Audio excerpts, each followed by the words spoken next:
Good morning students.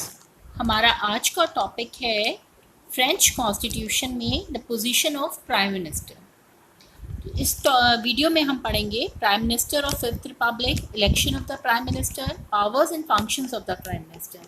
मैंने आपको पहले भी बताया था कि फ्रेंच कॉन्स्टिट्यूशन में फिफ्थ रिपब्लिक जो है वो बहुत इम्पॉर्टेंट टर्म है, क्योंकि फोर्थ रिपब्लिक तक प्रेसिडेंट और प्राइम मिनिस्टर की जो पावर्स थी वो बहुत अलग थी, और फिफ्थ रिपब्लिक में जहां प्रेसिडेंट की पावर्स को बहुत ज़्यादा बढ़ा दिया गया, वहीं प्राइम मिनिस्टर की जो पावर्स थी उनको कम कर दिया गया।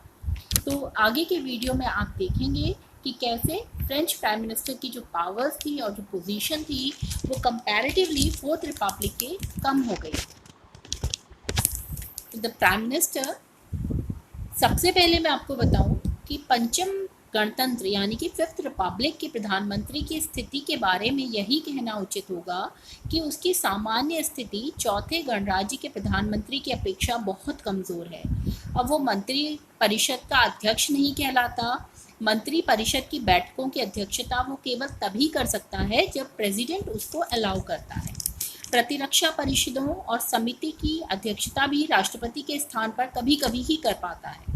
लेकिन इतना सब होते हुए भी प्राइम मिनिस्टर का देश की शासन व्यवस्था में महत्वपूर्ण स्थान है।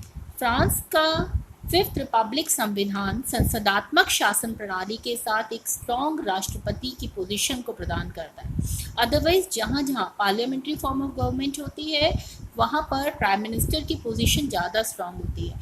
लेकिन फ्रेंच कॉन्स्टिट्यूशन में संसदात्मक शासन प्रणाली या पार्लियामेंट्री फॉर्म ऑफ गवर्नमेंट होने के बावजूद यहाँ पर एक स्ट्रॉन्ग राष्ट्रपति है। आर्टिकल 8 के अनुसार प्रधानमंत्री की नियुक्ति राष्ट्रपति द्वारा की जाती है, किंतु चयन की प्रक्रिया 1946 के संविधान से बिल्कुल अलग है। उसको संसद का सदस्य होना आवश्यक नहीं होता। पुराने संविधान के अनुसार राष्ट्रपति पार्लियामेंट्री पार्टीज के साथ कंसल्ट करके प्रधानमंत्री को नामित करता था तथा तब तक राष्ट्रपति द्वारा नियुक्त नहीं किया जा सकता था जब तक उन्हें विधानसभा में विश्वास मत प्राप्त नहीं होता। किंतु अब नए संविधान के अनुसार राष्ट्रपति किसी भी व्यक्ति या पार्टी से परामर्श किए बिना जिसे चाहे उसे प्रधानमंत्री पद पर नियुक्त कर सकते हैं। प्रधानमंत्री तब तक अपने पद पर बने रहते हैं जब तक उन्हें विधानसभा का विश्वास प्राप्त होता है। राष्ट्रपति उन्हें बर्खास्त नहीं कर सकते जब तक वह अपने सरकार के इस्तीफे को पेश नहीं करते।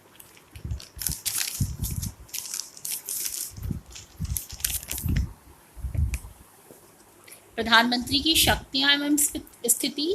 प्रधानमंत्री अपने मंत्रियों का चयन करता है जो राष्ट्रपति द्वारा नियुक्त किए जाते हैं।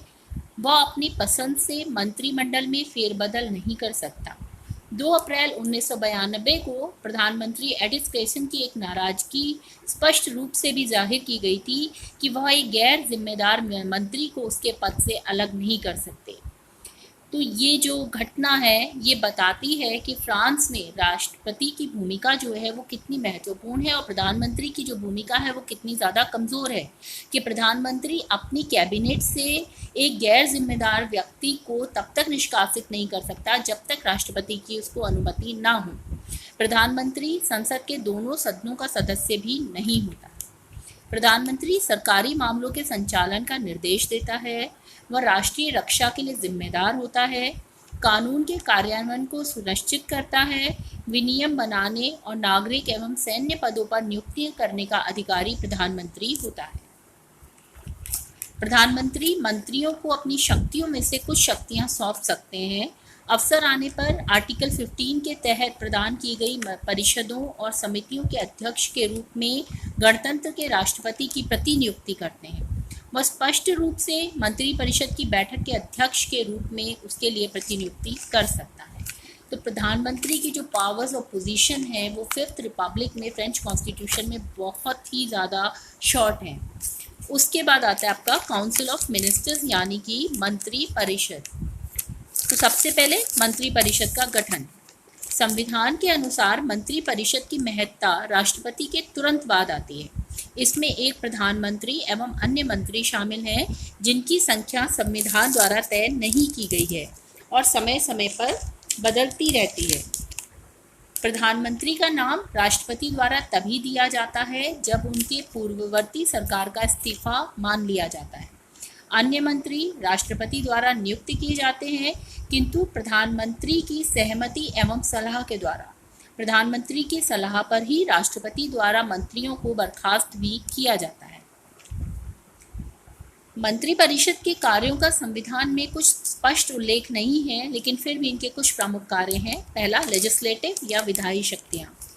आर्टिकल 38 के अकॉर्डिंग सरकार अपने कार्यक्रम को पूरा करने के लिए संसद को एक सीमित अवधि के दौरान अध्यादेश के माध्यम से अधिकार देने के लिए कह सकती है।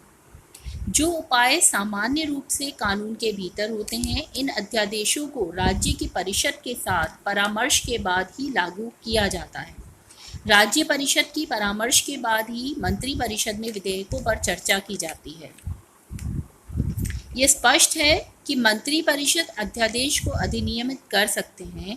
ये अध्यादेश प्रकाशित होने पर ही लागू होते हैं, परंतु यदि उनके समर्थन के लिए बिल संसद द्वारा प्रस्तुत तिथि से पहले निर्धारित तिथि तक प्रस्तुत नहीं किया जाता तो वो निष्कासित मान लिए जाते हैं। मंत्री परिषद को संसद बिल या किसी संशोधन को घोषित करने का अधिकार प्राप्त है। दूसरा, कार्यकारी या एग्जीक्यूटिव पावर्स। संविधान ये बताता है कि सरकार राष्ट्र की नीति का निर्धारण और संचालन करेगी और यह उसके प्रशासन और सशस्त्र बलों का भी संचालन करेगी। The last is financial powers या वित्तीय पावर। वित्तीय क्षेत्र में भी परिषद के पास कुछ शक्तियां हैं।